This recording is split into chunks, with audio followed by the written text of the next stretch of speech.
وَلْتَكُمْ مِنْكُمْ أُمَّةٌ، میں نے پوچھا تم کس چیز کی تبلیغ کرتے ہو؟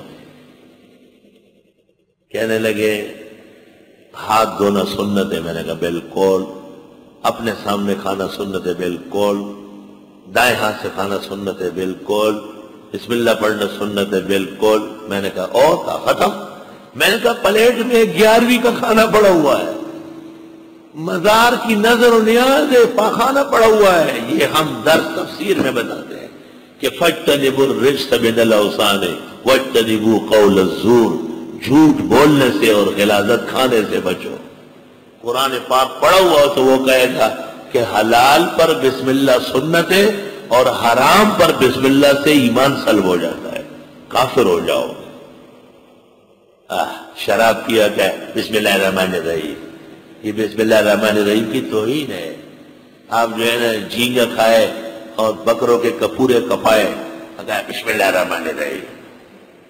یحرم من الحیوان الحلال سبع، ہر حلال جانور میں 7 چیزیں حرام ہیں، پہلے اور دوسرے نمبر پر خصیتیں۔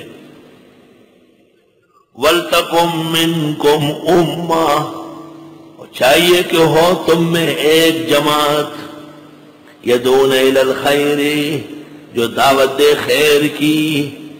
خیر پورے دین کو کہتے ہیں، خیر توحید کو کہتے ہیں، خیر سنت کو کہتے ہیں۔ ابن کثیر تفسیر میں ہے خیر سے مراد جناب نبی کریم صلی اللہ علیہ وسلم کی سنت ہے۔